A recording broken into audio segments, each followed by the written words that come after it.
नमस्कार, मैं हूं तनु और आप देख रहे हैं नेशन कीपर। गुजरात में चुनाव बेहद पास हैं, पर एक अहम मुद्दा है, वो है लट्ठा कांड।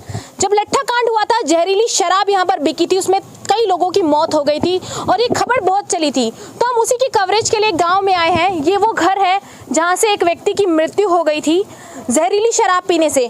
कंपनी पर आरोप लगाए गए, पर छानबीन ना हो पाई और सच जो है वो आपके सामने नहीं आ पाया। मोदी सरकार लगातार दावे करती है, कहती है कि इस गुजरात में, उनके गुजरात मॉडल में शराब की कोई जगह नहीं है। केजरीवाल दिल्ली में शराब बेच रहे हैं, कांग्रेस शासित राज्यों में शराब बिक रही है। पर सवाल ये खड़ा हो जाता है कि यदि गुजरात में शराब नहीं बिकती, शराब नहीं बनती, शराब इंपोर्ट नहीं होती, तो कैसे शराब यहाँ तक पहुँचती है, कैसे लोग पीते हैं और कैसे ये 10, 20, 50 रुपए की जो जहरीली शराब बिकती है उससे लोगों की मृत्यु हो जाती है। तो तमाम परिवार के लोग हैं और जब ऑफ कैमरा बातचीत की तो पता चला कि ये दो छोटे छोटे बच्चे हैं, उनकी पत्नी है। आपको मैं बता दूं, ये उनकी तस्वीर है जिनकी यहाँ मृत्यु हुई थी। कितनी दुखद घटना और कैसे हुआ ये सब? એમને છે ને સાંજે 6 વાગે દારૂ પીધો હતો, પછી સાંજે તો એમને કશું નહીં થયું। હા, એમને સાંજે કંઈ ના થયું। પછી સવારે અમે દાડીએ ગયા 2 જણા હારે, તો અહીંયા 11 વાગે આવું થઈ ગયું બનાવ બને। हिंदी में बोली, हिंदी आती है? नहीं हिंदी आती। अच्छा देखिए, मैं कह रही हूँ, आप ये कहना चाहते हैं कि शाम को जो है वो दारू पीते थे, शाम को दारू बेचने आया था कोई? व्यसनी नहीं आया, मरती थी। मिलता था यहाँ पर? हाँ, मिलता था। हाँ, कि यहाँ पे तो शराब बंदी है, कहाँ मिलता है दारू? नहीं, बंदी नहीं, चालू है। बताइए कि शराब कहाँ मिलती है यहाँ पर? कोई वासमा दारू મળે। दारू मिलती है? पीवा जाए तो 20 रुपया ले। 20 रुपए में? 20 में आओ। हाँ। અને પી પીને ગાંડા થાય બધાય। ये बताइए कि क्या मिलावट थी, क्या निकल कर आया रिपोर्ट में? केमिकल मिलाया था। केमिकल मिलाया था, एમાં લઠ્ઠો દારૂ આવી ગયો, તો એમને આવું થઈ ગયું। और कितने लोगों की यहाँ पे मृत्यु हुई है इस गांव में? અમારા 3 लोग मरी गया। आपका? हाँ, एक मेरे काका छोकरा इधर है नहीं, यहाँ ने एक मार दादा न कोड़ीगाड़ में मरी गया। घणे लोग, बहुत लोग मर गए। हाँ, बहुत लोग मर गए। ठीक है, तो देखिए इन्होंने बताया कि कैसे जो है शराब यहाँ पर बिकती थी और इस शराब पीने की वजह से इनके पति की मृत्यु हो गई और 2 छोटी छोटी बच्चे हैं। पंडित जी ये बताइए, मोदी जी के दावे हैं, आज ये दोनों बच्चे अनाथ हैं। माँ ने अगर छोटी गलती में डांटा होता तो आज ये बड़ी गलती नहीं कर रहे होते हैं। छोटी चोरी में अगर डांटा होता तो ऐसा करते थोड़े ना।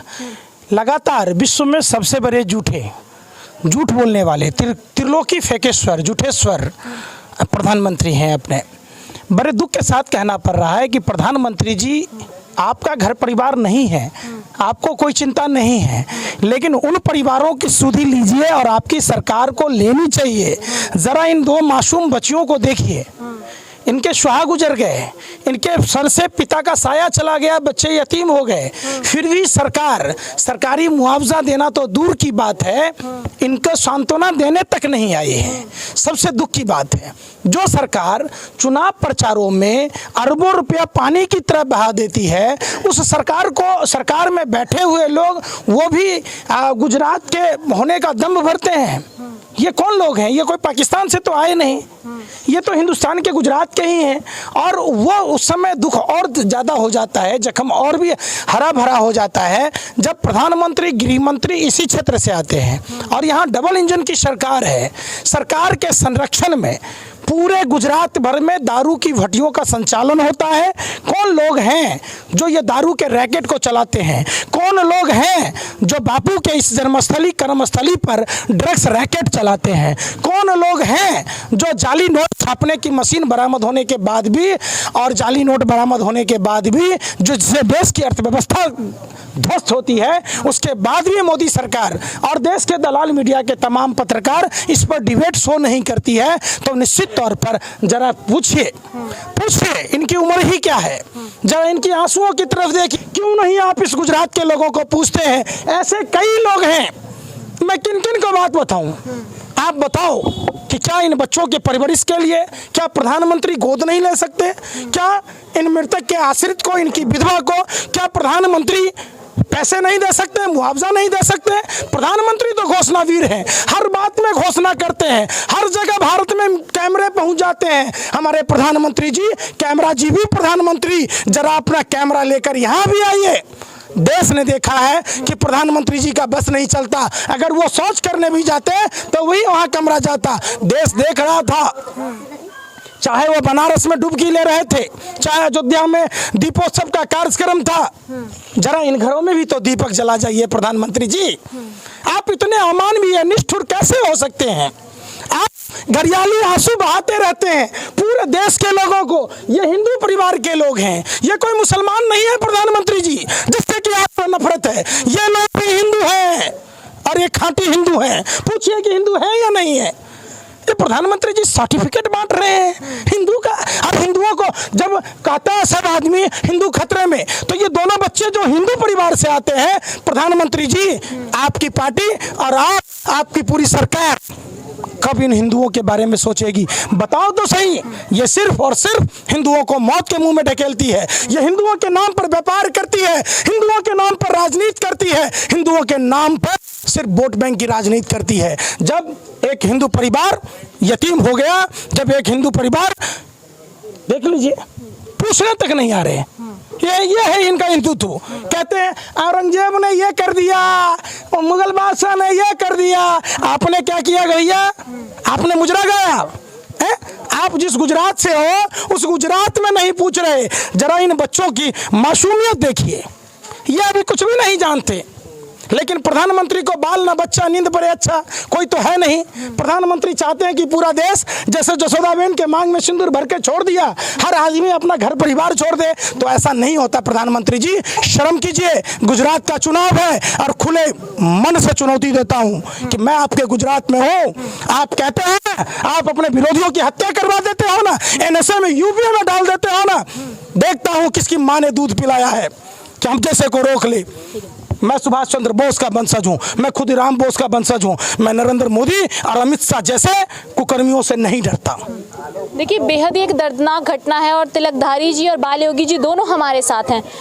पंडित जी, बेहद दर्दनाक घटना है। मोदी जी लगातार दावे करते हैं कि हर कांड में सरकार का कोई लेना देना नहीं है। हम लोग पूरी जो गुजरातियों को है समर्थन दे रहे हैं, हर तरीके से मदद कर रहे हैं। तो क्या लग रहा है, आप जिस तरीके से महिला हैं, क्या वजह रही होगी? देखिए, मेरे पास शब्द नहीं है। इन बच्चों को देख कर मैं निःशब्द हो गया हूँ। और कहीं ना कहीं आज एक चीज़ों का तो खुलासा हो चुका है कि जो गुजरात मॉडल है वो शराब मॉडल है, कोई विकास मॉडल नहीं है। इन बच्चों को देखकर ये एहसास होता है कि क्या ये खाएंगे, क्या इनका भविष्य होगा।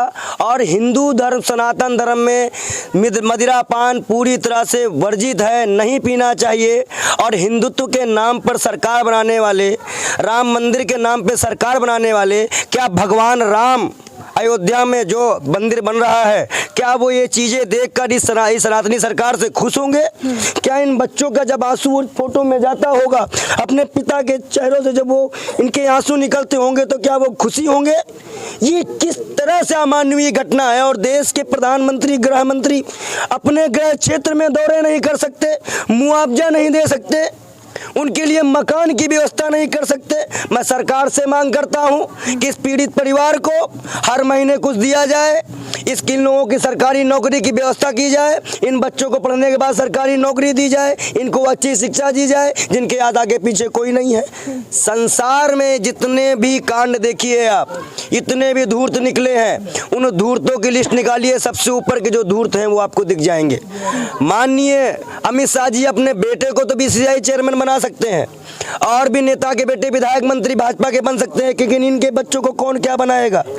मेरा जो दुख है वो इस बात से है कि जो शराबबंदी पूरे गुजरात में मॉडल दिखा के नाटक दिखाया जा रहा है, उसका भंडाफोड़ हुआ है। इन बच्चों से इनके पिता का साया जो चला गया है, उनका भरपाई तो सरकार नहीं कर पाएगी, लेकिन जो खाने पीने की चीज़ें हैं, जो इनकी आगे की ज़िंदगी है, जो हो गया उस पर भी सरकार ने मरहम नहीं लगाया है।